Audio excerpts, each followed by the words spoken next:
अंबर आपकी होस्ट आपकी favourite show health for everyone में जो आप हर जुम्मे की सुबह 10 बजे से 12 बजे तक सुनते हैं। सामीन, आप बहुत अच्छी तरह से जानते हैं कि हम अपने इस शो में मुख्तलिफ डॉक्टर हजरात को अपने स्टूडियो में इनवाइट करते हैं और उनसे आपकी सेहत के मुतालिक मुख्तलिफ सवाल करने की कोशिश करते हैं।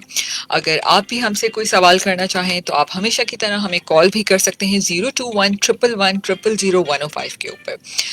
शो के इस घंटे में हम बात करेंगे अस्थमा के बारे में। और इस मौसम, जिस तरह के आपको पता है कि कुछ एक ही महीने के बाद हम गर्मी से सर्दी के मौसम में दाखिल होने वाले हैं, बहुत सारे ऐसे एलर्जिक इश्यूज हम फेस करते हैं, उसके बारे में आज हम बात करेंगे। और वैसे भी अस्थमा क्या चीज़ है आज ये भी हम जानने की कोशिश करेंगे। बेसिकली ये सांस की नालियों की बीमारी है और इसको मज़ीद इस पर बात करने के लिए आज हमारे साथ हमारे स्टूडियो में मौजूद है doctor Saima Akhtar, FCPS pulmonology medicine, MRCP UK, assistant professor department of chest medicine, Liaquat national hospital. अस्सलाम वालेकुम doctor Saima, welcome to my show health for everyone. Walaikum assalam, Amber. Thank you so much for inviting me in your show. Thank you doctor Saima. सबसे important चीज़ जैसे कि हम आज का हमारा topic है अस्थमा के बारे में, यानी दमा, इसके बारे में हमने आज बात करनी है। ये बड़ा एक कॉमन बिल्कुल। मसला है जो आजकल हर तीसरे चौथे बंदे को हम सुनते हैं कि जी हमें हम्म, अस्थमा हो रहा है। तो व्हाट इज अस्थमा की वाकई ही जो हर दूसरे बंदे को थोड़ी सी एलर्जी भी है, क्या वो अस्थमा है? बहुत कन्फ्यूजन है इसमें। अच्छा अंबर, आप बिल्कुल ठीक कह रहे हैं कि दमा या asthma is very common these days. बहुत सारी वजूहत हैं इसके कॉमन होने की जो इंशाल्लाह ताला हम डिस्कस भी करेंगे। लेकिन जो आपका सवाल है व्हाट इज़ एज़मा, दमा क्या है, उस पर मैं चाहूँगी थोड़ी सी बात करें हम। देखिए, आप बिल्कुल ठीक कह रहे हो, सांस की नालियों का ये मसला है जैसे आपने जिक्र किया। तो ये एक रिवर्सिबल ऑब्स्ट्रक्शन होती है हमारी सांस की नालियों में, एयरवेज में, जो कि जब जो लोग प्रॉन होते हैं इसके, जिन लोगों को ये मसला होता है, जब वो डिफरेंट एलर्जेंस या डिफरेंट तरह की चीज़ों से उनका सामना होता है, तो जो उनकी एयरवेज हैं, सांस की नालियाँ, वो हाइपर रिस्पॉन्स करती हैं, हाइपर रिएक्ट करती हैं, जिसके नतीजे में वो कंस्ट्रिक्ट हो जाती हैं, बंद हो जाती हैं। तो ये होता इस तरह है कि देखें, हम सारे ह्यूमंस में अंडरस्टैंड कि हमारी बॉडी में चेंजेस होती हैं। तो कुछ हम में से लोग ऐसे होते हैं जो हाइपर रिस्पॉन्सिव होते हैं डिफरेंट एलर्जन से, और जब उनका सामना ऐसी चीज़ों से होता है तो उनकी नालियाँ सीटी बजाती हैं या की सूरत में ये शो करती हैं कि हमें दमे के सिम्टम होना शुरू ये हो एक गए हैं। अलामत है। जी, एक अलामत है। खांसी का होना, वीज का होना, सीने में सीटी का होना, सीने पे दबाव महसूस होना या सांस का फूलना, ये 4 चीज़ें हैं जो दमे के अलामात में से हैं। और ये बहुत ज़रूरी है कि मरीज़ों को ये पता हो कि ये क्या अलामात हैं, ताकि अगर खुदा न खास्ता उनमें से कोई एक्सपीरियंस कर रहा है तो वो फिर डॉक्टर को दिखाए फॉर फर्दर इवैल्यूएशन। ठीक है। तो क्या बच्चों बड़ों के अंदर दोनों अलामतें सेम होती हैं दोनों के अंदर? बिल्कुल, और मैं आपको बताऊँ कि it is one of the most common problems in communities, specially जो मेट्रोपॉलिटन सिटीज़ हैं जैसे कराची है, ये one of the most common है। बच्चों में और बड़ों में बिल्कुल सेम होती हैं, क्योंकि बच्चे और स्पेशली बहुत छोटे बच्चे वो मतलब नहीं अपने आप को एक्सप्रेस कर पाते। उसमें साँस का चलना, पसली का चलना, जो आम अल्फाज में हम कहते हैं, कॉमन सिम्पटम है जो पेरेंट्स आइडेंटिफ़ाई कर सकते हैं दमे के अलावात में से। सही। अच्छा डॉक्टर साइमा, क्या अस्थमा किसी खास एलर्जी को, ये it's a type of allergy? बिल्कुल, देखिए, आप जब एलर्जी कहते हैं ना, तो एलर्जी में बहुत सारी चीज़ें हो सकती हैं। किसी को स्किन एलर्जी हो सकती है, आँखों की एलर्जी हो सकती है, ठीक है? एलर्जी से क्या मुराद है? आप किसी फॉर एग्ज़ाम्पल डस्ट पे आप आए, तो आपकी आँखें सुर्ख हो जाएँ, तो आँखों ने रिएक्ट किया, रिस्पॉन्स किया उस डस्ट से, तो उसे हम एलर्जी कहते हैं। ठीक इट्स है। अ कॉमन लैंग्वेज, ठीक है? बिल्कुल। स्किन की एलर्जी, स्किन पे धब्बे पड़ जाना, सुर्ख हो जाना, जब वो किसी आर्टिफिशियल ज्वेलरी से, मिसाल के तौर पे अगर वो एलर्जी हो एलर्जी गई है, है, ठीक है? बिल्कुल। सांस भी, जो एज़मा है, मोस्ट कॉमन जो उसका रीज़न है वो एलर्जिक है। ठीक है। इट्स अ मोरसी कहते हैं उर्दू में, या बिल्कुल। हेरिडिटरी, ये एक hereditary one of the issue. Condition है। ओके। ये खानदान में भी रन करती है और विदाउट दैट भी हो सकती है। तो बहुत सारे रीजन में से एलर्जी सबसे कॉमन है। तो आप ये समझिए, जिस तरह स्किन एलर्जी होती है, आंखों की एलर्जी होती है, ये फेफड़ों की, लंग्स एलर्जी है, एयरवे एलर्जी है। बेसिकली ठीक ये है। रिएक्शन ऑफ एयरवेज जब एलर्जन सामने आ जाए। अब ठीक है। कौन कौन से एलर्जन हो सकते हैं? जो सबसे मोस्ट कॉमन है हमारे पास वो है स्मोक। जो सिगरेट का धुआं है वो तो बहुत ही ज़्यादा खतरनाक है। इसके अलावा जो बसेस का धुआं है या जो ट्रैफिक पोल्यूशन है, जो इंडस्ट्रियल एरिया है वहाँ पे उसके पोल्यूशन है, तो हर तरह का धुआं जो है वो एलर्जन है। फिर डस्ट, आपको अंदाजा है कि बहुत दफ़ा कराची में जो ऑफ कोर्स। कंस्ट्रक्शन और कभी बिल्डिंग्स बिल्कुल। गिर रही हैं, रोड्स बन रहे हैं, तो जो डस्ट उड़ती है और ये जो एक बहुत बड़ा रीज़न है। फिर हर तरह का परफ्यूम या फिर एयर फ्रेशनर, इतर, जो एस्थमेटिक पेशेंट हैं they can actually have trouble when they face these thing. Kitchen chemicals, मैं हमेशा जब खवातीन से बात कर रही होती हूँ अपने पेशेंट से, तो मैं उन्हें एजुकेट करने की कोशिश कर रही होती हूँ रिगार्डिंग द केमिकल्स जो किचन में मौजूद होते हैं और थोड़ा सा हिडन होता है, जैसे ब्लीच है, बिल्कुल। फिनाइल है, मॉस्किटो जो मच्छर मार स्प्रे स्प्रे होता है। या फिर मच्छर मार कॉयल। देखिए हमारा एक बहुत बड़ा तबका स्पेशली जो कॉइल मजदूरों यूज का करते हैं। एग्जैक्टली जो आता है वो कॉइल्स यूज करता है। तो ये एजुकेशन बहुत ज़रूरी है कि क्या क्या चीज़ें नुकसान पहुंचा सकती हैं, क्योंकि जब पेशेंट्स को ये पता होगा कि हमें इससे एहतियात करनी है, एंड बिलीव मी 35 to 40% जो ट्रीटमेंट है एजमा की वो अवॉइडेंस ऑफ दिस एलर्जेंस हैं। दवाओं से ज़्यादा ज़रूरी है ये एजुकेशन कि आपको किन चीज़ों से परहेज करना परहेज है और करना किन है। चीज़ों से आपने दूर रहना है। बिल्कुल। और डॉक्टर साहब, गाँव देहात में भी बहुत ये मसले ज़्यादा हैं, क्योंकि वो ईंधन जो इस्तेमाल होता है बिल्कुल उसकी वजह से भी बहुत प्रॉब्लम होता है। बिल्कुल, बायोमास कहा जाता है, एक हम्म। ओवरऑल टर्मिनोलॉजी हम ईंधन के लिए इस्तेमाल करते हैं। और उसमें भी हम अपने पेशेंट्स को ज़रूर काउंसिल करते हैं कि देखें, अगर मिसाल के तौर पे गैस अवेलेबल नहीं है, this is the only way कि जहाँ पे आपको जो काऊ डंग होता है, जो गोबर होता है वो बिल्कुल। यूज़ करना है, लकड़ी इस्तेमाल करनी है या केरोसिन के करने हैं। तो वेंटिलेशन ऐसी होनी चाहिए कि जो हवा का रुख है उस पे धुआं डायरेक्ट इस्तेमाल करने वाले के चेहरे पे ना आए, और वेंटिलेशन इस तरह हो कि हवा का रुख आपका जो धुआं है वो इस्तेमाल जो कर रहा है उससे दूर लेकर जाए, ताकि कम से कम एक्सपोजर हो। खुली जगह पे ये चूल्हे हों, ये बहुत ज़रूरी है। सबसे बेस्ट तो ये कि चूल्हे इस्तेमाल ना किए जाएँ, लेकिन हम जानते हैं कि बहुत बिल्कुल। बड़ा एरिया हमारा इंटीरियर सिंध, जहाँ पंजाब, गैस बलूचिस्तान अवेलेबल का नहीं है, है। जहाँ गैस अवेलेबल नहीं है। तो कम से कम अगर वो इस्तेमाल किया जा रहा है तो प्रॉपर वेंटिलेशन से हम इस चीज़ को कुछ थोड़ा-सा कंट्रोल कर सकते हैं। बिल्कुल। अच्छा डॉक्टर साहब, जैसे हमारे घरों में जो कालीन है, क्या उसकी वजह से भी इसको ज़्यादा बूम मिलता है कि एकदम से बढ़ जाता है ये? देखिए हर तरह का कालीन इसमें नहीं आता है। अगेन वेंटिलेशन का एक बहुत अच्छा रोल है इसमें। हमें नहीं चाहिए कि हमारे वक़्त अपनी खिड़कियाँ और पर्दे, दबीज़ पर्दे आगे करके हाँ। रखें। हमें चाहिए कि हम एक अच्छी क्रॉस वेंटिलेशन को प्रमोट करें। कालीन, जो नए कालीन है या जो देखें, जो पुराना कालीन होता है स्पेशली जिसके ऊपर आपने देखा होगा भुर आ जाती है, बिल्कुल। या फिर जो गंदगी होती है, अगर डस्टिंग बहुत अरसे से ना हुई हो, वैक्यूम ना हुआ हो, अगर डस्ट बहुत ज़्यादा रह जाए, तो फिर ये होता है कि कालीन प्रॉब्लम करना शुरू कर देते हैं। ठीक तो है। उनकी एक तो क्लीनलीनेस की बहुत इंपॉर्टेंस है यहाँ पे, दूसरा वेंटिलेशन प्रेजेंट होनी चाहिए हमारे घरों में, स्पेशली जहाँ छोटे बच्चे रहते हैं। बिल्कुल। अच्छा डॉक्टर साइमा, जैसे आपको पता है कि अस्थमा बहुत एक सीजनल भी होता है, कि मौसम चेंज हो रहा है तो ज़्यादा उसका दबाव बढ़ जाता है, अस्थमा ज़्यादा होने लगता है, अटैक्स भी होते हैं लोगों को। तो सबसे पहले तो मैं ये चाहूँगी कि इसका डायग्नोस किस तरह किया जाता है कि वाकई इस बंदे को अस्थमा है, इस पे मैं थोड़ा चाहूँगी। और फिर क्या ट्रीटमेंट्स होते हैं इसके, उस पर बताइएगा प्लीज। देखिए, जैसे हमने भी बात की कि it's a reversible thing, episodic होती हैं।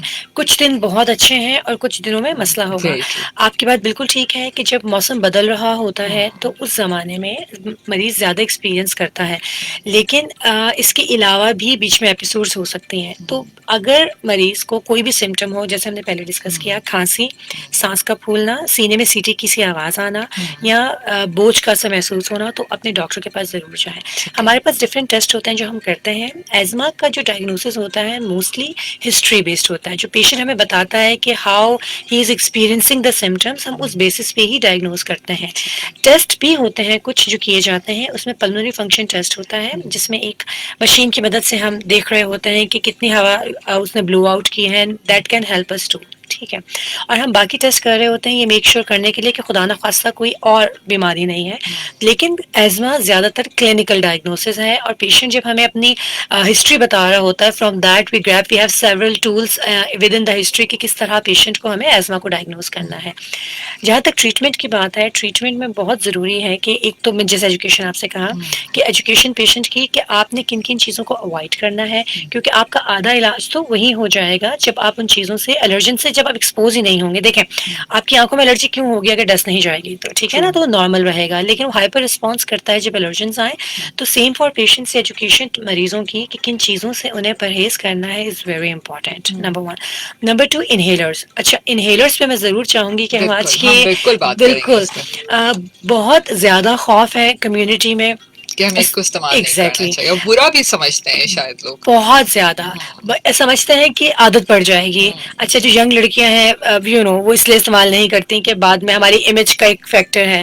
बच्चों को नहीं दिया जाता कि स्टेरॉइड्स हैं, तो बहुत सारी तरह की मिथ्स हैं और गलत फहमियां हैं इनहेलर्स को लेके कम्युनिटी में। तो जो दमा के मरीज हैं उनके लिए ये भी बहुत जरूरी है समझना कि देखें, इट्स डिजीज ऑफ एयरवे, आपके फेफड़े की नालियों की जब तक दवा वहां तक नहीं पहुंचेगी तब तक वो इलाज नहीं हो पाएगा। और अगर हम मुंह से खाने की दवा देंगे तो उसमें जो पूरी बॉडी पे साइड इफेक्ट्स हैं वो ज्यादा होंगे, क्योंकि देखें अगर मुंह के जरिए जाएगा तो ब्लड के जरिए पूरी बॉडी में वो जाएगा, तो उसके मुकाबले में इनहेलर ज्यादा सेफ होते हैं। अगर मैं स्टीरॉयड किसी को मुंह से दे रही हूँ तो उसके साइड इफेक्ट्स मल्टीपल होंगे इन कंपेयर जब हम वही दवा इनहेलर के जरिए फेफड़े में देंगे, क्योंकि वहां से एब्जॉर्प्शन बाकी बॉडी में कम होगी, एक बात। दूसरी बात ये कि लोग कहते हैं आदत हो जाती है, तो ये चीज़ सही नहीं है, ठीक है। एजमा के पेशेंट में स्पेशली कुछ महीने ऐसे होते हैं और समटाइम बहुत सारे पेशेंट्स हमारे बहुत अरसा तक इनहेलर इस्तेमाल करने की जरूरत नहीं होती, लेकिन फिर ये होता है कि मरीज फॉलोअप छोड़ देता है, डॉक्टर के पास आना छोड़ देता है, मैं बिल्कुल ठीक हूँ, फिर दोबारा से एक सीवियर अटैक होता है, एग्जैक्टली, और वो प्रॉब्लम में आ जाता है। तो ये भी बहुत ज़रूरी है कि देखिए, हम डॉक्टर्स भी कहते हैं कि ठीक है अब आपको एजमा के सिम्टम्स नहीं, आप 3 महीने बाद हमारे पास आ जाएगा, 4 महीने बाद आ जाएगा, ताकि हमें अंदाज़ा होता है कि ये जो पेशेंट का पैटर्न चल रहा है किस वक्त उनको अटैक हो सकता है, और हम उससे पहले ही इनहेलर स्टार्ट करते हैं। तो इनहेलर की आदत नहीं पड़ती, बॉडी को उसकी ज़रूरत होती है तो वो अपने आप को एक्सप्रेस करना शुरू कर देती है कि now it's time to take inhaler. तो ये बहुत ज़रूरी है कि इन मिथ्स को हम ख़त्म करें। और देखिए अब तो इतने अच्छे पाउचेज आ गए हैं फैंसी के, आप वो यूज़ कर सकते हो, और नॉट नेसेसरी आप सबके सामने इस्तेमाल करें, you can go to a washroom and use your inhaler. अगर आप कॉन्फिडेंशियल रखना चाह रहे हो, नहीं बताना चाह रहे हो लोगों को मुझे है, दैट्स योर राइट, कोई मसला नहीं है उसमें, तो आप अकेले में इस्तेमाल कर लें, लेकिन इस खौफ से कि मैं इनहेलर इस्तेमाल करना शुरू कर दूँ, हाँ, ये लेकिन आप अपनी हेल्थ को तो कॉम्प्रोमाइज़ नहीं करेंगे ना। अगर हम ऐसा करेंगे तो फिर इससे हमारी ही हेल्थ मुतासर होगी और किसी को कोई फर्क नहीं पड़ेगा। समटाइम ये लाइफ थ्रेटनिंग भी हो सकता है। बिल्कुल, देखिए जब पेशेंट छोड़ देते हैं बिल्कुल और दोबारा हमारे पास आते हैं अटैक के साथ, तो एज़मा खुदा न ख़ास्ता can lead to life threatening condition. Ventilator पे यंग बच्चे चले जाते हैं सिर्फ इसलिए कि एज़मा पुअर कंट्रोल होता है। और एक और बात जो बहुत ज़रूरी है कि हर एज़मा के अटैक के बाद जो लंग फंक्शंस होते हैं सॉरी एक्सक्यूज़ मी, वो अच्छे खासे मुतासर हो जाते हैं, यानी वो कम हो जाते हैं। फिर एक दोबारा से अगर हम ट्रीटमेंट स्टार्ट कर भी दें तो जो नुकसान पहुंच चुका होता है पहले, उसको वापस लाने में बहुत टाइम लगता है। तो ये एक्यूट अटैक से बचना बहुत ज़रूरी है। आप देखें, इनहेलर इस्तेमाल कर लिया जाए, खुदा ना खासा वेंटिलेटर पे पेशेंट चला जाए, तो वो ज़्यादा ख़तरनाक है बनस्बत इसके कि आप एक रेगुलर अपनी दवा इस्तेमाल करें। बिल्कुल। अच्छा डॉक्टर साइमा, इनहेलर लेने के कुछ तरीका होता है, बिल्कुल, ठीक है ना, बहुत सारे पेशेंट को शायद वो तरीका समझ नहीं आता, थोड़ा सा मुश्किल भी होता है कि ऊपर सांस खींचना ऐसे निकालना, तो मैं चाहूँगी थोड़ा सा आसान लफ्ज़ों में। बहुत सारे लोग आपके पास शायद इस कंप्लेन से भी आते होंगे कि जी मैं तो इनहेलर इस्तेमाल करता हूँ लेकिन कोई फ़ायदा ही नहीं होता। अगर आप, मैं आपको बता भी नहीं सकती कि हम क्या क्या तरीके देखते हैं। देखिए, it will be very difficult कि विदाउट डेमोन्स्ट्रेशन हम सिर्फ उन्हें बता सकें। पहली बात तो मैं आपको ये बताऊंगी कि इनहेलर होते बहुत मुख्तलिफ तरह के हैं। अब more than 20 different type of inhalers हमारे पास हैं, ठीक है। आप जिसकी बात कर रहे हो वो जो होता है वो उसमें हाथ का इस्तेमाल ज़्यादा होता है। अब इतने आसान इनहेलर्स आ गए हैं जो हम अपने बुजुर्ग पॉपुलेशन को भी दे रहे होते हैं, छोटे बच्चों को भी, कि वो आसानी से इस्तेमाल कर सकते हैं, ठीक है। लेकिन इसका जो सबसे आसान तरीका है अपने पेशेंट्स के लिए, पॉपुलेशन के लिए कहूँगी, आप जब भी अपने डॉक्टर के पास, पल्मोनोलॉजिस्ट के पास फॉलोअप के लिए जाएं, आप प्लीज़ अपना इनहेलर साथ लेके जाएं और वो डॉक्टर को अपनी टेक्निक दिखाएं, क्योंकि सही डिलीवरी होना उस दवा की फेफड़े के अंदर इज़ वेरी इंपॉर्टेंट। तो जब तक वो दवा जाएगी नहीं सही तरीके से तब तक हो नहीं पाएगा। तो ये बहुत ज़रूरी है कि आप जब भी किसी डॉक्टर के पास फॉलोअप के लिए जाएं तो सिखाएं आप मेरा इनहेलर टेक्निक देखें। वैसे भी मोस्टली डॉक्टर ये करते हैं, वो जब भी पेशेंट हमारे पास आता है हम उनसे कहते हैं कि हमारे पास बैठे अपनी टेक्निक हमें दिखाएं, because this is very important part of overall management of patient, asthma patient. Very true, क्योंकि जब आपका उसकी मेडिसिन सही तरीके से आपके लंग्स में ही नहीं जाएगी तो फायदा नहीं होगा। बिल्कुल, बिल्कुल, वेरी ट्रू। बिल्कुल। अच्छा डॉक्टर साइमा, एक और क्वेश्चन है फेसबुक पे कि ब्रोंकाइटिस की परमानेंट कोई ट्रीटमेंट है एट द एज ऑफ 7?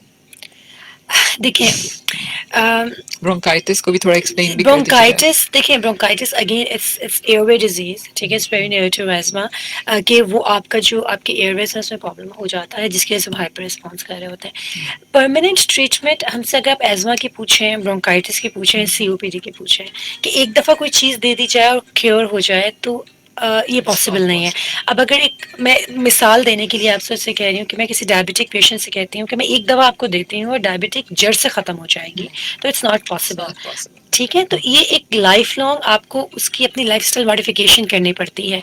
तो same for these airway problems, आपको देखिए पेशेंट बिल्कुल नॉर्मल ज़िंदगी गुजार सकते हैं, एक हेल्दी ज़िंदगी ऑफ गुजार सकते कोर्स। हैं, लेकिन उसमें थोड़ी-सी लाइफ़स्टाइल मॉडिफ़िकेशन है। नंबर 1 जो हमने बात की एलर्जन से जो है एक परहेज़, और अगर ज़रूरत है तो दवाएँ जिसमें इन्हेलर सबसे ज़्यादा शामिल हैं। तो कोई क्योर एक दफ़ा यानी अगर वन्स एंड फॉरएवर वाली अगर आप क्योर के लिए पूछें तो we do not have such thing. बिल्कुल बिल्कुल। अभी इतना नहीं मेडिकल साइंस ने एडवांसमेंट की कि कोई ऐसी चीज़ है कि उसे जड़ से ख़त्म कर दें।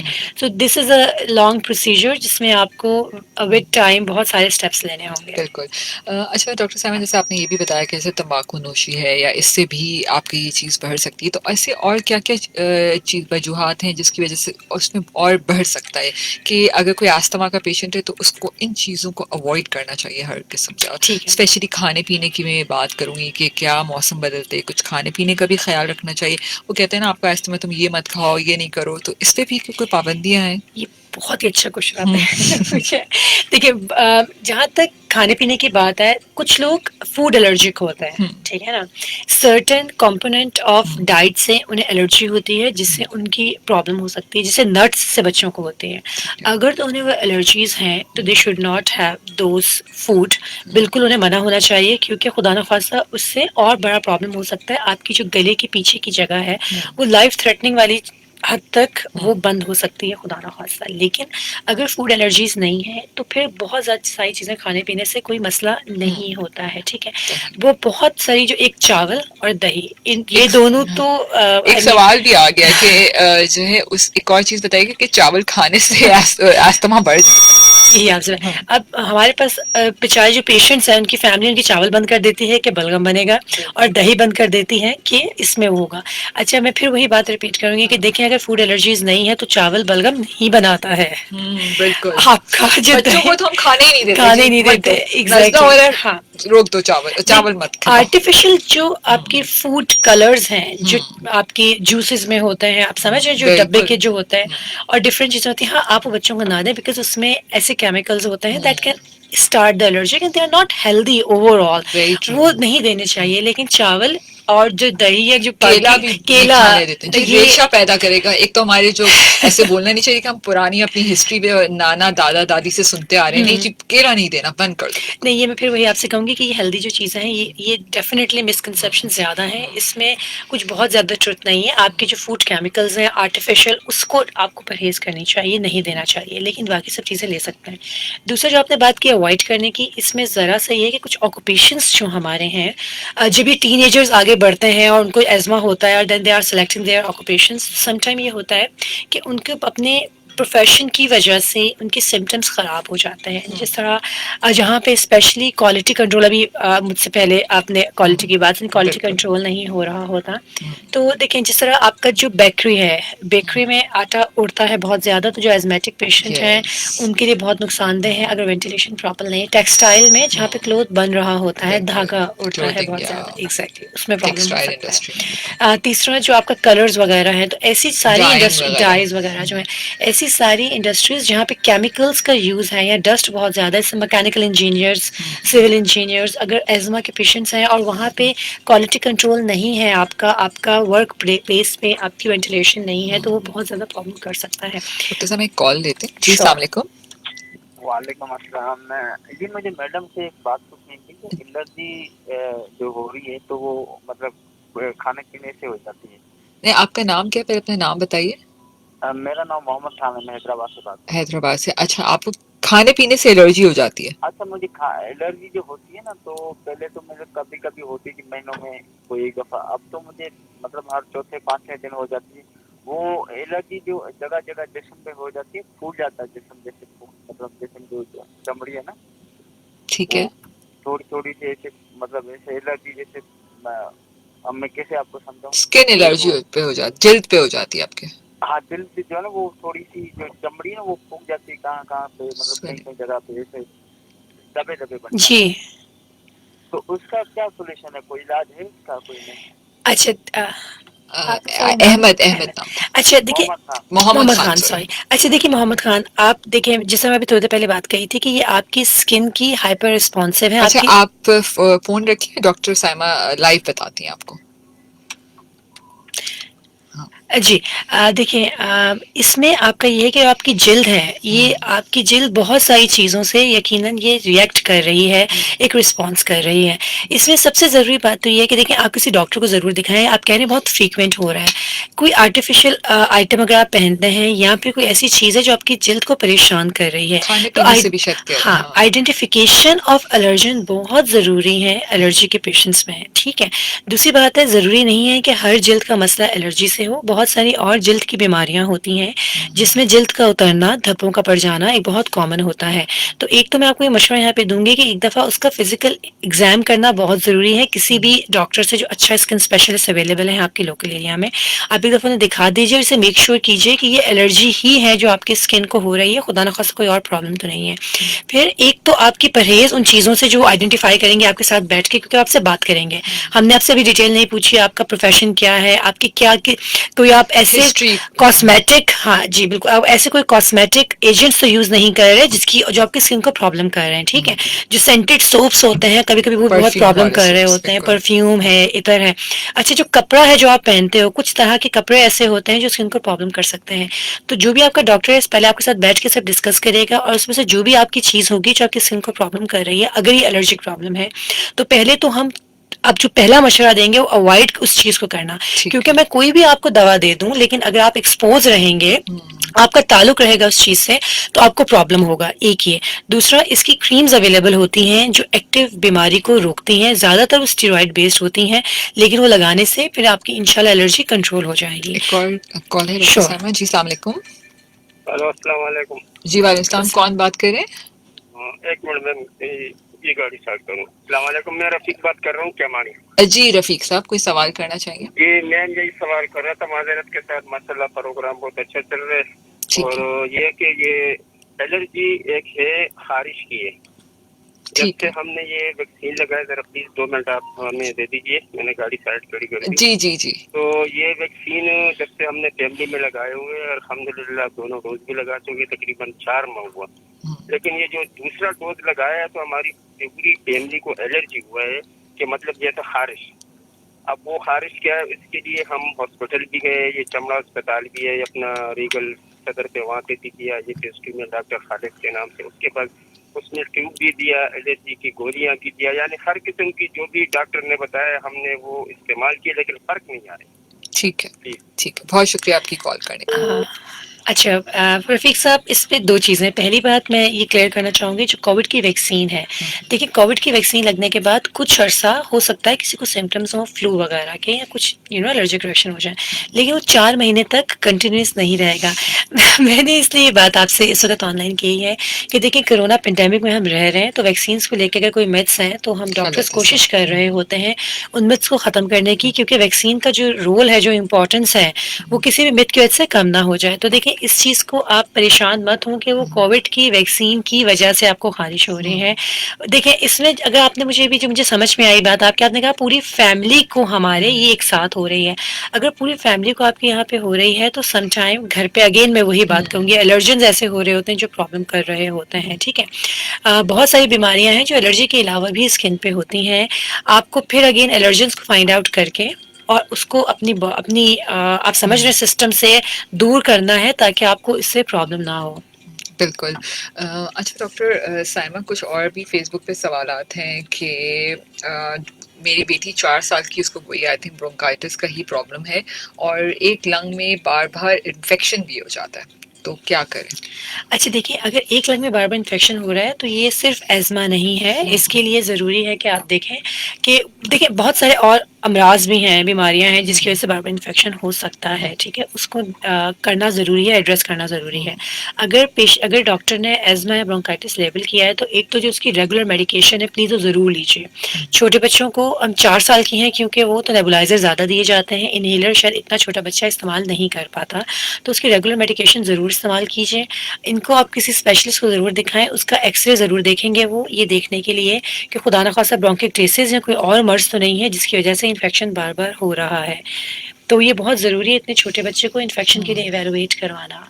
बिल्कुल। और आफ्ताब मलिक साहब हैं और हमारे रेगुलर लिसनर्स भी हैं, उनका कहना है कि लंग्स जो हम इनहेलर्स डायरेक्ट लंग्स में इस्तेमाल बहुत ज़्यादा अगर करते हैं तो उसके साइड इफ़ेक्ट्स भी हो सकते हैं, तो इसके बारे में भी थोड़ा सा बताइए। और जो हम सेल्फ मेडिकेशन करते हैं कि जो भी कोई भी नज़ला ज़ुकाम या कुछ है तो फ़ौरन से कफ सिरप और एंटी एलर्जी ले लेते हैं, तो अच्छा देखें, 2 सवाल में मैं फिर वही आपसे ज़िक्र करूँगी कि देखिए इन्हेलर बहुत ज़्यादा क्या होता है, ठीक है।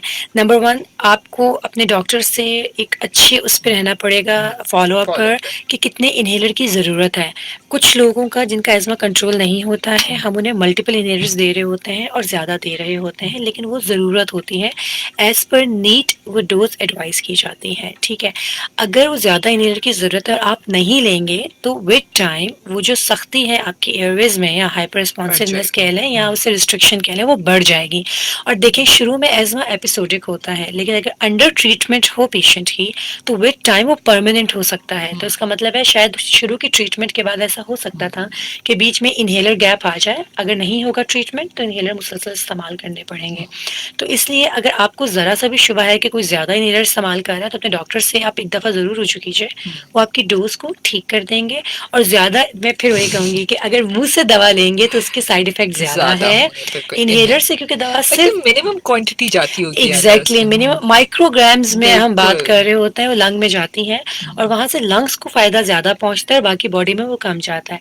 अच्छा, अब दूसरा सवाल है फ्लू को लेकर। देखिए अगर हल्का फुल्का फ्लू है आपका तो आपने एक आधी एंटी एलर्जिक ले ली है तो शायद वो यंग पेशेंट है तो उसे इतना नुकसान ना पहुंचाए, लेकिन जिस तरह एल्डरली पॉपुलेशन है, बुजुर्ग आवाम है, हमारे यहाँ ज़्यादा छोटे बच्चे हैं, कभी कभी सेल्फ मेडिकेशन की वजह से उनका जो पहला इंटरेक्शन होता है हेल्थ केयर वर्कर से, डॉक्टर से, वो बहुत देर हो जाती है, तो बीमारी बढ़ जाती है।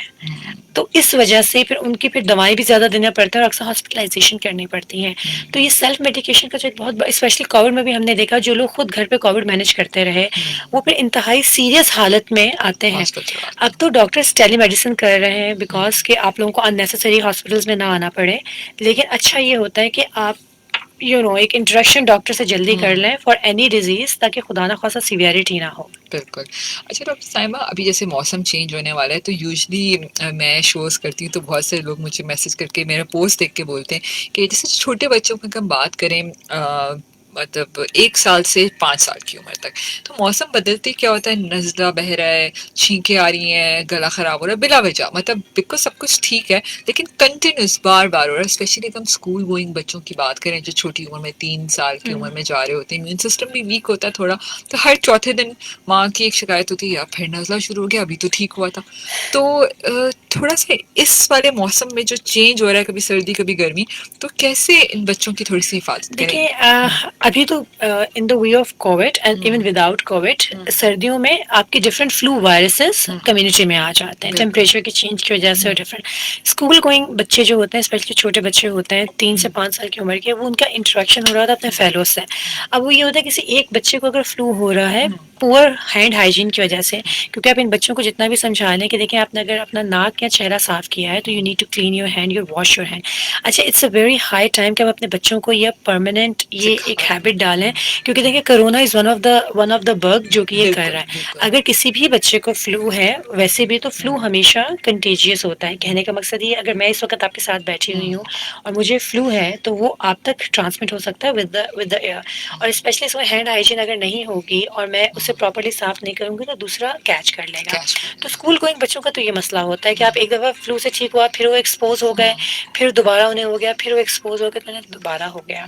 तभी जो एज़मा के पेशेंट्स हमारे होते हैं या एल्डरली पॉपुलेशन में, हम वैक्सीन का बहुत रोल है, जो फ्लू वैक्सीन हम करवाते और हैं, काम करती है? बिल्कुल काम करती है। इस सीज़न की और सितंबर से अक्टूबर के दरमियान फ्लू वैक्सीन लगाई जाती है, क्या वो ताकि बच्चों को भी लगती है? नहीं, ये ज़्यादातर जो ऐसे पेशेंट्स होते हैं, बड़े। देखिए बड़े, हाँ एग्जैक्टली, उनको हम लगवाते हैं, ताकि अगर पहली बात तो हम कोशिश करते हैं फ्लू ना हो, और अगर फ्लू हो भी तो उसकी सीवियरिटी फिर कम हो, तो उसकी उससे फिर एक बेनिफिट ये हो जाता है कि फिर आपके जो सिम्टम्स हैं वो कम हो जाते हैं, तकलीफ उतनी नहीं होती है पेशेंट को। तो हम फिर भी अभी भी मुझे एक वो चीज़ अभी भी समझते हैं कि जो बच्चे हैं तो उनको बार बार फ्लू ना, चलो हैंड हाइजीन हमने ख्याल रखा, अब जाहिर है दूसरे बच्चे भी, लेकिन कोई ऐसी विटामिन, कोई ऐसी चीज़ जो उनके इम्यून सिस्टम को थोड़ा सा मजबूत करे कि वो हल्के फुल्के नज़ला भी अगर किसी को है तो फौरन कैच ना करे। देखिए, जो what I believe is multi vitamins के अलावा जो आपकी जो डाइट है, diet play a role in your overall health too. तो जो हेल्दी डाइट है उससे इनकरेज करना चाहिए बच्चों में, rather than junk food and different other things. और इसमें मास्क का बहुत रोल है अब कोविड के very साथ true. भी, कि आप अपने बच्चों को भी करें। अच्छा, दूसरा हमारे यहाँ एक बहुत कल्चर है कि छोटे बच्चों को गोद में उठा लिया जाता है, हक किया जाता है, बहुत प्यार करते हैं। बहुत प्यार करते हैं, बहुत ज़्यादा। लेकिन अगर किसी को फ्लू है, तो प्लीज ये दूर रहे दूर उनसे। रहे, हाँ, एग्जैक्टली। yes. तो ये आपका जो सोशल डिस्टेंसिंग है, That is very मास्क है, important. हैंड हाइजीन है, इनका रोल आई मीन शायद मल्टीविटामिन से भी कहीं ज़्यादा है इस वक्त, इस चीज़ साइकिल को ब्रेक करने के लिए, प्रिवेंशन के लिए। फिर डेफिनेटली एक अच्छी ग़िज़ा घर पे एक बहुत रोल प्ले करती है to improve the immunity. Very true, और माँ का रोल बहुत एग्जैक्टली। इंपॉर्टेंट है इसमें। अच्छा डॉक्टर साहब, थोड़ा सा कोविड-19 के बारे में भी बात करते हैं। जैसे आप जानती हैं कि कोविड-19 बेसिकली हमारे फेफड़ों में ही सबसे ज़्यादा इफेक्ट करते हैं। तो एक सवाल भी आया हमारे पास, क्या एस्थमा कोविड-19 का कोई रिलेशन बनता है? क्या एस्थमा कोविड में कन्वर्ट हो सकता है? देखिए, एस्मा एक बीमारी है जो बॉडी की अपनी बीमारी है, उसमें आपकी इन्फ्लेमेटरी हम कहते हैं इसे, लेकिन ये एयरवेज की बीमारी है, सांस की नालियों की, सुकड़ने की। कोविड एक बग की वजह से होता है, एक वायरस की वजह से होता है, ये दो बिल्कुल सेपरेट चीज़ें हैं। एज़मा कन्वर्ट नहीं होता है कोविड-19 में। हाँ, ये आप कह सकते हैं कि एज़मेटिक पेशेंट को कोविड-19 होगा तो क्या होगा, तो मतलब किधर उसमें रिएक्शन कितना स्ट्रांग हाँ, तो होता है? उसमें कितना ज़्यादा वो बुरा होगा बाकी लोगों के मुकाबले में। तो देखिए, अगर किसी भी तरह का इन्फेक्शन दमे के मरीज को, एज़मा के पेशेंट को होगा, तो उसका जो अपना एज़मा कंट्रोल है वो बिल्कुल ख़त्म होके वो एक्यूट पे जा एपिसोड सकता में है। जा सकता है, एक अगर कोविड भी हो एग्ज़ार्बेशन। जाता है तो वो उसको? ज़्यादा शायद तकलीफ दे हो जाए उसके लिए, बहुत ज़्यादा, ठीक है, क्योंकि ऑलरेडी उसका जो फेफड़ा है वो कमज़ोर है। एग्जैक्टली। तो इसलिए जो पेशेंट्स हमारे हैं जो सीओपीडी के साथ होते हैं, जो एज़मा के साथ होते हैं, किसी भी तरह की फेफड़े की बीमारी के साथ होते हैं, हम उन्हें यही इनकरेज करते हैं वैक्सीनेशन के लिए भी और मास्क के इस्तेमाल के लिए भी, ताकि कोविड से बचाव पॉसिबल हो सके उनका, ठीक है। तो इट्स नॉट अबाउट कन्वर्जन, लेकिन ये है कि अगर कोविड हो जाता है ऐसे पेशेंट्स को तो सीवियरिटी में एक हम बात कर सकते हैं उस पर। Very true. अच्छा डॉक्टर साइमा, अगर घर के टोटकों की हम बात करते हैं, थोड़ा सा मैं इसको हाँ, भी श्योर ऐड श्योर। करना चाहती हूँ, क्योंकि समटाइम ऐसा होता है कि हम लोग दवाइयों से बहुत तंग आ जाते हैं। माँ चाहती है कि यार छोटा बच्चा है, इतनी ज़्यादा मेडिसिन ना दे। तो क्या एस्थमा या डिफरेंट एलर्जीज जो भी होती हैं, क्या उसके लिए घर के टोटके कहीं ना कहीं हेल्प करते हैं? देखिए, मैं अगर ये कहूँ कि personally I am not against घर का टोटका, ठीक है ना। घर के बहुत सारे टोटके ऐसे होते हैं जो हम खुद भी इस्तेमाल कर रहे होते हैं और उससे फ़ायदा होता है। लेकिन मैं एक बात आपसे फिर भी कहूँगी अंबर, कि देखें, घर का टोटका बिल्कुल इस्तेमाल करें, लेकिन दवाएं जो इन्हेलर्स हैं उनकी इंपॉर्टेंस अपनी जगह है। अपनी जगह। अच्छा देखें, जैसा प्रिवेंशन है, प्रिवेंशन सबसे ज़्यादा इंपॉर्टेंट है, आप घर के टोटके भी इस्तेमाल कर लें। लेकिन अक्सर ये होता है, जैसा मेरा अपना एक्सपीरियंस है, यंग बच्चे जो माएँ हैं इन्हेलर से डरते हुए, they end up in only घर का टोटका, और they end up going to other quacks के पास। तो उससे प्रॉब्लम ये हो जाता है कि उनकी जो बीमारी है वो बहुत ख़राब हो जाती है। तो इससे परहेज़ करें, बिल्कुल घर के टोटके इस्तेमाल करें। शहद चटाना चाहते हैं वो चटा दें, ठीक है, लौंग का एक बड़ा इस्तेमाल है, बल्कि पानी की अगर स्टीम। उससे, हाँ, स्टीम जो है डिफरेंट डाल के बिल्कुल लेना चाहें आप लें, उससे फ़ायदा होता है। लेकिन फिर उसके साथ साथ आप अपनी जो मेडिकेशंस हैं उसे भी इस्तेमाल कीजिए। बिल्कुल, आप बिल्कुल ठीक कह रही हैं क्योंकि आई थिंक स्टीम काफ़ी हेल्प कर देती है इसमें ना? स्टीम भी हेल्प कर देती है नाक खोलने में, और पीछे के रिलीविंग फैक्टर हुँ, बहुत हुँ। ज़्यादा इसका होता है, ये बिल्कुल जा सकती है। ठीक है। अच्छा एक और चीज़ भी मैंने नोट की है कि जैसे बहुत सारे ऐसे लोग होते हैं उनका नाक साइनस का मसला होता है, हुँ, नाक भी बंद हो हुँ, जाता है हुँ, उनका, तो वो हर वक़्त स्प्रेज़ भी नाक में करते हुँ। रहते हैं। तो क्या इतना इसका इस्तेमाल करना भी ठीक है? इस पे कोई हेल्प अगर कर सकें? देखिए अगेन ये जो नाक का भी मसला होता है साइनस का, ये हाँ, उसी जो हम अभी बात कर रहे हैं उसी डिजीज स्पेक्ट्रम का एक पार्ट है, ठीक है ठीक है। ना, लोअर्स उस पे। अगर एलर्जेंस है आपको किसी भी चीज़ से, आपका नाक की अगर हड्डी टेढ़ी है और नाक में कोई मसला है, जैसे हम डीएनएस कहते हैं, डेविएटेड नेजल सेप्टम, अगर वो मसला है तो आप अपने ईएनटी सर्जन से बात कर सकते हैं कि क्या हम इस हड्डी की करेक्शन के लिए कोई ऑपरेशन करवाना चाहें, एक बात। दूसरा, ऐसे पेशेंट मोस्टली एलर्जिक्स होते हैं और अगेन एलर्जेंस होते हैं, तो मैं फिर उसी अपनी पहली बात पे चली जाऊंगी कि prevention is better than much cure. Much better. आपकी प्रिवेंशन से, जो आपने भी बात की कि दवाएं कैसे कम की जाएं, तो मैं फिर बात वही करूंगी कि अगर आप प्रिवेंशन करेंगे तो आपकी जो नंबर ऑफ मेडिकेशंस हैं, जो दवाओं की तादाद है, वो ऑटोमेटिकली कम हो जाएगी। तो अगर उन्हें ये नाक का मसला है, मिसाल के तौर पे किसी को स्मोक का मसला है, अक्सर लोग हमें कहते हैं मैं खुद तो स्मोक नहीं करता, मेरे दोस्त कर रहे होते हैं, तो वो पैसिव स्मोकर हो गए आप। आपका वो जो धुआं है जो वो वो लोग आप ले रहे हैं, इन्हेल आप कर ले रहे रहे हैं। हैं, तो उससे आपका नाक का मसला बिल्कुल हो रहा है। और यूजुअली बहुत सारे डॉक्टर साहिबा छोटे बच्चे भी इस मसलों के साथ आते हैं जिनके फादर स्मोक फादर्स, करते हैं, भाई ये करते हैं, तो वो भी इन मसलों के साथ बहुत सारी हॉस्पिटल आ रहे होते खवातीन हमारे पास आती हैं जो पैसिव स्मोकर रही होती हैं कई साल, और हैं। उसके बाद फिर वो हमारे पास आती हैं इस मसले के साथ कि अब उन्हें एज़मा के सिम्टम्स या ब्रोंकाइटिस के या फिर किसी और तरह के मसले स्टार्ट हो गए हैं। तो पैसिव स्मोकिंग जो है, और इस वक्त हम बात कर रहे हैं स्मोकिंग की, तो मैं चाहूँगी कि हम हुक्का या जो शीशा है, बिल्कुल। हमारे जो गाँव के एरियाज़ है वहाँ पे हुक्का बहुत ज़्यादा हुक्का, इस्तेमाल किया जाता है। ये सोचा जाता है कि इसके अंदर पानी है, और आई एम नॉट श्योर कहाँ से ये मिथ आई है कि कोयले का धुआं पानी से निकल के ऊपर आ रहा है तो वो लेस हार्मफुल है। ऐसा कुछ भी नहीं है। हुक्का जो पिया जाता है और जो शीशा पिया जाता है हमारी जो टीनेजर्स में, तो ये बहुत ज़्यादा नुकसानदेह है और सिगरेट से कई गुना ज़्यादा नुकसानदेह है ये।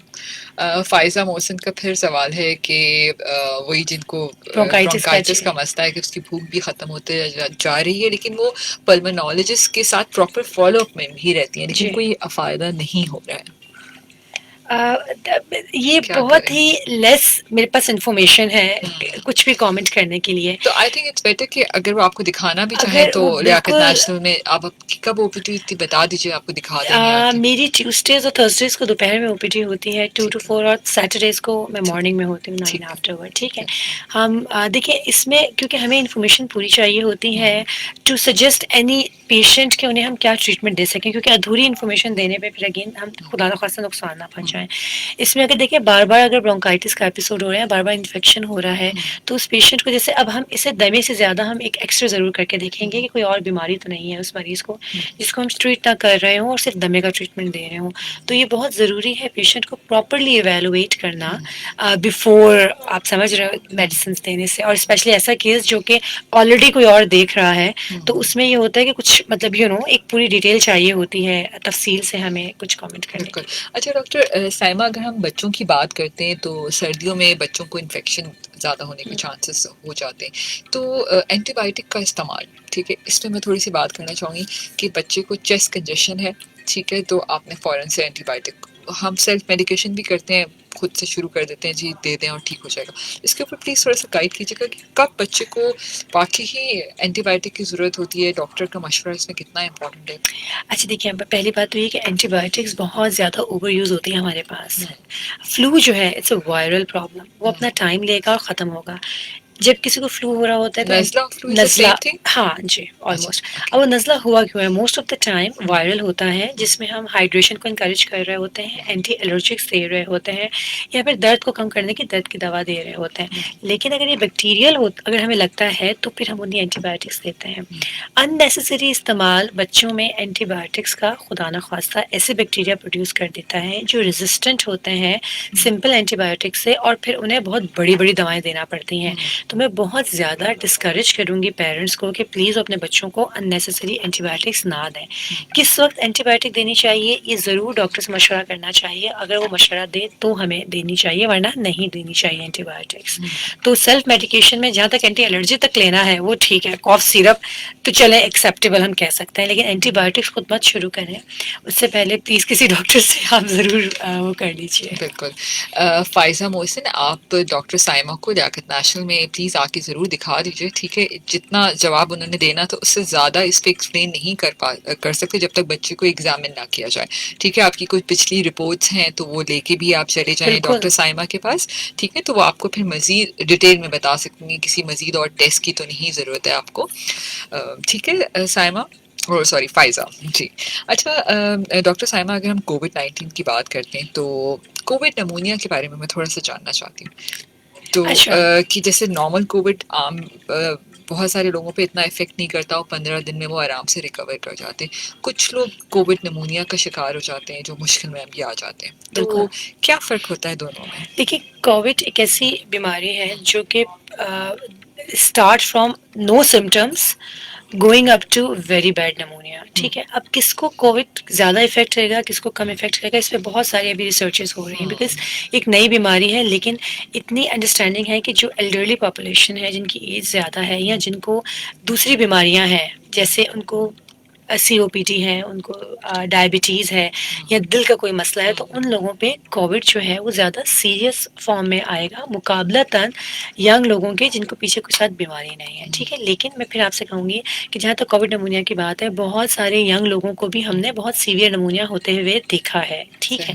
इसका देखिए, मैं इस पे ये बात ज़रूर करना चाहूँगी कि जब हमारी कम्युनिटी में बहुत सारे लोग सही रिकवर हो रहे हैं तो थोड़ा सा खौफ ख़त्म हो गया कि हाँ ठीक है, कोई बात हो नहीं। जाए, हाँ। यहाँ पे जो हम अपने लोगों को एजुकेट करना चाहेंगे वो ये कि देखें, परहेज़ करना भी आपके लिए बहुत ज़रूरी है। Of अगर course. आप 20 ईयर ओल्ड हैं, आप बिल्कुल ठीक है, आपको लगता है कि चलो यार मुझे कोविड हो जाएगा, I will have not symptom, हाँ, कोई बात नहीं। ऐसा लेकिन नहीं। आप वो सिम्पटम्स, पहली बात तो आपको भी खुदा ना खास्ता सीवियर हो सकता है, दूसरा अगर आपने वैक्सीन नहीं करवाई, आप अपने वायरस घर ले जाके जो बुजुर्ग घर पे हैं या बिल्कुल छोटे बच्चे हैं उनको खुदा ना खास्ता ट्रांसमिट कर सकते हो, तो आप एज अ कैरियर यूज़ कर सकते हो अपने आप को इस चीज़ के लिए। तो इसलिए कोविड नमूनिया जो है वो एक सीरियस फॉर्म है कोविड का इटसेल्फ, और इसमें ज़रूरी ये है कि जो जो मैं फिर वही कहूँगी जिनकी इम्यूनिटी ज़रा वीक है, उन लोगों में ये ज़्यादा हो सकता है। हम गेस नहीं कर सकते कि किस में होगा, तो लेकिन हम बहुत क्लोज़ली मॉनिटर कर रहे होते हैं अपने जो पेशेंट्स को, कोविड वालों को, सिम्पटम्स देख रहे होते हैं, उनकी ऑक्सीजन सैचुरेशन मॉनिटर कर रहे होते हैं, उस दौरान विटामिन्स देते हैं, डिफरेंट हम उन्हें बताते हैं कि ये दवाएँ लें कि खुदा ना खास्ता अगर सीवियरिटी की तरफ जाएँ तो हम उसे किसी तरह दवाओं की मदद से उसकी सीवियरिटी को कम कर सकें। तो बेसिकली होता ये है कि जिनकी इम्यूनिटी ज़्यादा स्ट्रॉन्ग है, कुछ लोग उसे अच्छे से उनकी बॉडी प्रोटेक्ट कर पाती है और कुछ लोग एंड अप कर जाते हैं नमूनिया में। Very true. Faiza, doctor Saima जो है ना वो लियाकत नेशनल में बैठती हैं, ठीक है? हफ्ते वाले दिन भी बैठती हैं, 2 से 4 नहीं, हफ्ते वाले दिन in the morning hours in the morning, ठीक है? 9 to 12। ठीक है फ़ाइज़ा, लियाकत नेशनल हॉस्पिटल में, ठीक है, जो स्टेडियम रोड पर है। और अच्छा ठीक है, हम कोविड के आपने इसमें बता दिया। अच्छा डॉक्टर साइमा, मैं कुछ और भी टिप्स Sure. भी देना चाहूँगी कि स्पेशली कोविड पेशेंट के लिए एज अ पल्मोनोलॉजिस्ट, क्योंकि अगर समझें कोविड किसी को हो जाता है तो ज़ाहिर सबसे पहला स्टेप तो यही होता है कि वो आइसोलेट कर लेता है अपने आप को, ठीक है? कोई ऐसे टिप्स कि हमें पता होना चाहिए, घर वाले तो खैर बाहर होते हैं लेकिन जो पेशेंट खुद है, ठीक है, अगर उसके ऊपर कोविड आ चुका है तो वो कौन सी चीज़ें हैं जो उसको खुद से मॉनिटर अपनी खुद करनी है, अगर वो प्रॉब्लम में आ रहा है have to inform the family. देखिए, आइसोलेशन तो हमने बात कर ली कि वो आपको अपने टॉवल्स और अपनी हर चीज़ें अलग रखनी है। आपने मॉनिटर करने अपने सिम्टम्स, एक तो थोड़ा सा रेस्ट ज़रूर आप करें उस वक्त, ठीक है? रेस्ट करने के अलावा पानी, hydration is very important. Hydration is so important in the management of Covid कि 1.5 to 2 लीटर्स कम से कम आप लोग पानी पिएँ, क्योंकि वो फ्लू होता है और फीवर बहुत ज़्यादा कभी-कभी कुछ पेशेंट्स को हो जाता है, तो इनसेंसिबल वाटर लॉस हो रहा होता है जिसकी रिप्लेसमेंट पानी के ज़रिए हो सकती है, ठीक है? तो अच्छी हाइड्रेशन कीजिए, अपनी डाइट का बहुत ख्याल रखें, क्योंकि टेस्ट का आपका पेशेंट का चला जाता है एक सेंस, तो इसकी वजह से खाने को दिल नहीं चाह रहा होता है। लेकिन अच्छी डाइट चाहे आप थोड़ी लें, लेकिन न्यूट्रिशनल डाइट आप ज़रूर लें। हम विटामिन स्टार्ट कर देते हैं पेशेंट के ड्यूरिंग दिस टाइम, कुछ पर्टिकुलर विटामिन्स का ज़्यादा रोल है, उन्हें इस्तेमाल करने से बहुत फ़ायदा हो जाता है। जो पेशेंट को अपने मॉनिटर सिम्टम करने होते हैं वो ये, अगर कॉफ बहुत ज़्यादा हो रही है या सांस बहुत ज़्यादा फूल रहा है, तो इस सूरत हाल में एक्सरे करवाना पड़ता है, क्योंकि नमूनिया की तरफ तो नहीं जा रहा है। दूसरा, अगर सैचुरेशन 92 94 तक एक्सेप्टेबल है और गुड सैचुरेशन है, अगर किसी की सैचुरेशन 92 से कम पे जाएगी तो then they have to inform their doctor. 92 से कम? जी, देखिए नॉर्मली हम 90 से 92 सैचुरेशन अच्छी मानते हैं, लेकिन जो कोविड नमूनिया है 92 से कम सैचुरेशन पे भी स्टार्ट अलार्मिंग आवरसेल्फ कि अब आप डॉक्टर को बताना शुरू कर दें कि 92 से कम सैचुरेशन हो रही है। जल्दी बढ़ता है ये ना? जी बिल्कुल, एकदम ज़्यादा बढ़ता है। तो फिर हमें कुछ ब्लड टेस्ट भी करवाने होते हैं और सीने का एक्सरे करवाना होता है कि हम किस वक्त बाकी दवाएं जो कि बड़ी दवाएं कह लें या स्टीरॉइड्स कह लें हम स्टार्ट कर सकते हैं। तो सांस का फूलना, खांसी का बहुत ज़्यादा होना या फिर सैचुरेशन का कम होना, ये अलार्मिंग सिम्टम्स हैं।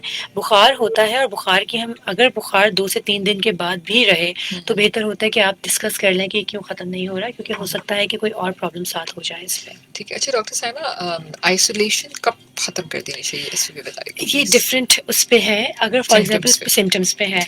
अब ये है कि अगर सिम्टम बिल्कुल नहीं है तो आफ्टर 10 डेज भी हम आइसोलेशन को ऑफ कर देते हैं, और अगर सिम्टम्स के एटलीस्ट 72 आवर्स के बाद हम आइसोलेशन ख़त्म करने की एडवाइस कर रहे होते हैं। एक कॉल है जी, अस्सलाम वालेकुम। वालेकुम सलाम जी, कौन बात कर रहे हैं? जी, मैं बदीन से बशीर पठान बात कर रहा हूँ। जी, बदीन से। जी, कोई सवाल करना चाहेंगे? जी, मैं मैडम जी से ये सवाल पूछना चाहूँगा कि मैं जब मछली या अंडा या दूध पीता हूँ तो एलर्जी हो जाती है, तो क्या करना चाहिए? एलर्जी को जरा मुझे बताएं, एलर्जी से क्या मुराद है आपकी? क्या होता है क्या एलर्जी? महसूस करते हैं आप? गला भी खराब हो जाता है, कभी जुकाम भी हो जाता है। देखिए, अगर आपको फूड एलर्जी है बशीर साहब किसी भी चीज़ से, ठीक है, आप इसका लाइव सवाल जवाब सुनिए। देखिए, फूड एलर्जी एक नोन फैक्टर है। कुछ लोगों को, जैसा मछली स्पेशली जो है, जो सी आपके फूड है उसमें कुछ ऐसे कंपोनेंट होते हैं जिससे एलर्जी हो सकती है। तो अगर किसी को फूड एलर्जी है तो उसके जो कॉमन सिम्टम्स होते हैं वो होंठों का फूल जाना, जुबान का हो जाना, गले से आवाज़ का ना निकलना है, गले में भारीपन महसूस होना है। अगर इनमें से कोई भी सिम्टम होता है किसी तरह का भी फ्रूट खाने के बाद, और जैसा नट्स हैं, सी फूड है, कुछ ऐसी चीज़ें हैं, मैंने केमिकल्स की बात की थी कि जिससे एलर्जी हो सकती है, नोन है, तो उन्हें वो चाहिए बिल्कुल वो फूड ना खाएं, उस चीज़ को हटा दें, क्योंकि खुदा ना खास्ता वो चीज़ बढ़ सकती है उनके लिए। ठीक है, तो जो नोन फैक्टर्स हैं उससे यकीनन जो परहेज़ है सबसे बेस्ट है। इसके अलावा हम अगर खुदा ना खास्ता आपने एक्सीडेंटली खा लिया है और आपको सिम्टम स्टार्ट हो गए तो फिर आप डॉक्टर के पास जाओ, आपको एंटी एलर्जिक देंगे मुआयना करने के बाद, और अगर बहुत ज़्यादा स्वेलिंग हो गई है गले के एरिया में तो फिर स्टीरॉइड्स भी दिए जाते हैं उस वक्त। ठीक है सामीन, आप हमारा शो सुन रहे हैं हेल्थ फॉर एवरीवन, और अभी हमारे पास शो ख़त्म होने में 7 से 8 मिनट हैं। अगर आप कोई सवाल करना चाहते हैं डॉक्टर साइमा से तो कॉल भी कर सकते हैं। डॉक्टर साइमा कॉल आ रही है, कॉल है। जी, अस्सलाम वालेकुम, कौन है हमारे साथ कॉल पे? अस्सलाम वालेकुम। जी वालेकुम सलाम, थोड़ा सा जोर से बोलिए प्लीज। जी अस्सलाम वालेकुम। वालेकुम अस्सलाम, कौन बात कर रही है? बोल रही हूँ। जी जी, मैंने, आप क्या हाल है? ठीक है डॉक्टर साहब? ठीक है जी जी अल्हम्दुलिल्लाह फायजा। जरा दुआओं में मुझे याद रखा करें। जी ऑलवेज। जी, मेरी साइड नहीं है। अच्छा, आप देख नहीं सकते, ठीक है। जी, मुझे ज़रा प्रॉब्लम है कि मैं, एक तो मुझे, आप तो खैर कमर की डॉक्टर नहीं है, आपको तो नहीं पता होगा, मुझे कमर की भी मैं मेडिसिन लेती रहती हूँ। ये मुझे एलर्जिक, ज़रा सा कोई डस्ट आएगी या ज़रा सा कुछ भी होगा तो मैं इतनी मेडिसिन खाती हूँ, कैस्टीन ले रही हूँ आजकल, फिर और टेलीफास्ट ली, फिक्सिट ली, सब, जैसे उसका असर ख़त्म होता है ना तो बस मुझे जुकाम लग जाता है, मसला हो जाता है। अच्छा मुझे बताएं, सीने में सीटी की आवाज़ आती है आपके? नहीं, अल्लाह का शुक्र है, माशाल्लाह, ऐसी कोई बात नहीं है।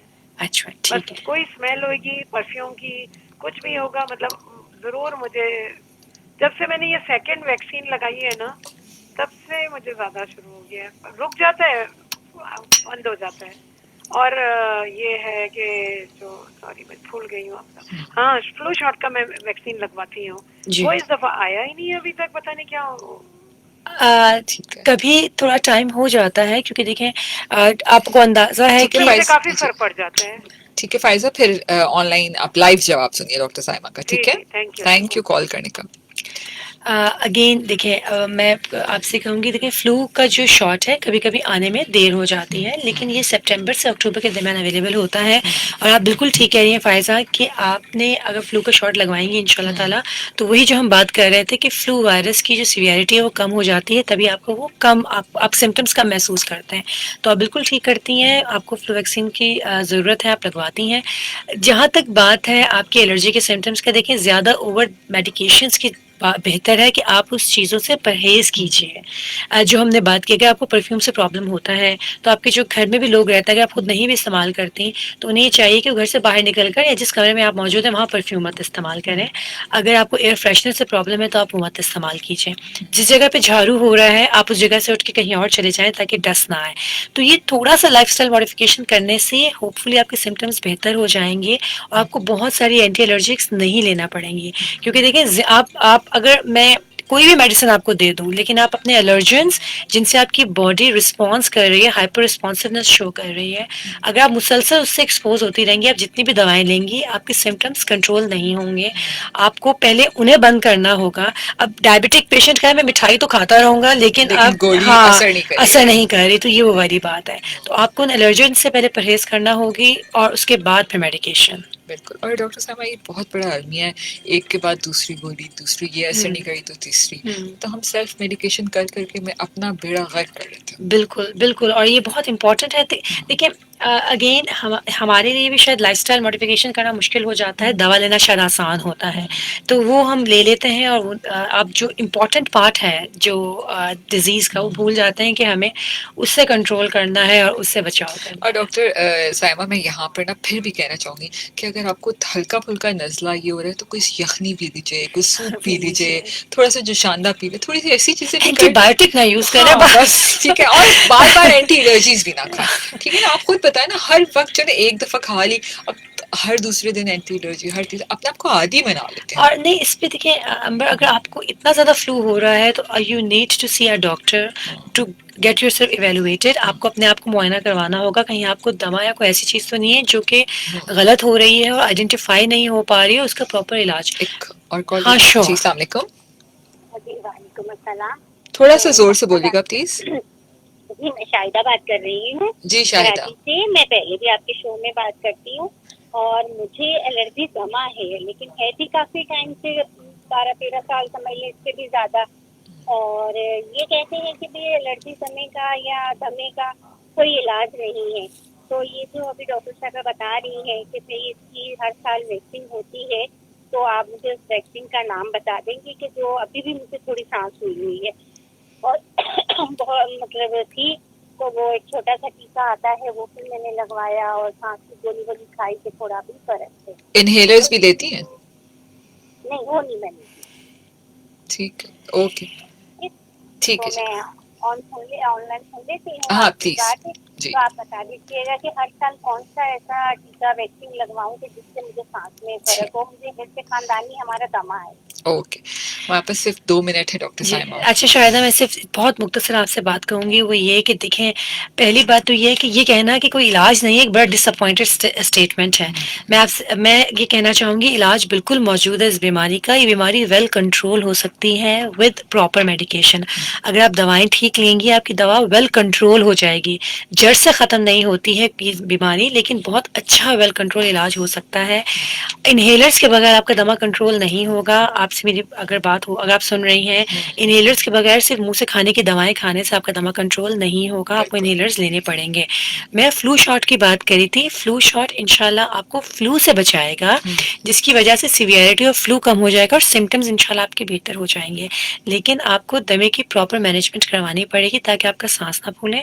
इस चीज़ को अंडरस्टैंड कीजिए कि अगर आप इलाज नहीं करवाती हैं, तो अगले कुछ सालों में खुदा न खासा परमानेंट डैमेज हो सकता है फेफड़ों को। Thank you so much doctor Saima. कैसा लगा आपको शो पे आके? आधा मिनट है, जल्दी से बताइए, नहीं, रेडियो बहुत की अफादियत पे भी कुछ कह दें। नहीं, रेडियो की बहुत ही अफादियत है। देखें, मैं बहुत बिलीव करती हूँ अपने पेशेंट्स को एजुकेट करने में कि देखिए, सिर्फ दवाओं के साथ साथ हमारा बहुत इंपॉर्टेंट है अपनी अंडरस्टैंडिंग करना अपनी बीमारी की, कि वो एग्जैक्टली है कैसे और हम क्या स्टेप्स ले सकते हैं कम दवाएं लेने पे, लेकिन जहाँ ज़रूरत है वहाँ कैसे लेनी है। तो रेडियो डेफिनेटली एक बहुत इंपॉर्टेंट रोल, एक अपना अपना पार्ट इस पे वो कर सकता है, एजुकेशन को जहाँ लेके लोगों की एक मास कम्युनिकेशन हो जाती है। इस तरह हमारी लोगों को बताने में हमें बहुत हेल्प थैंक हो यू सो जाती मच है। डॉक्टर साइमा।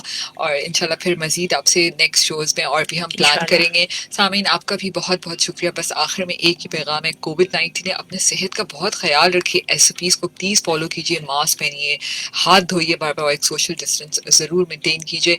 और सेहत ही सब कुछ है और अल्लाह ताला ने जिंदगी सिर्फ एक ही दफा दी है, उसका भरपूर ख्याल रखिए। अगले हफ्ते फिर मिलेंगे नए डॉक्टर्स और नए टॉपिक के साथ। अल्लाह हाफिज।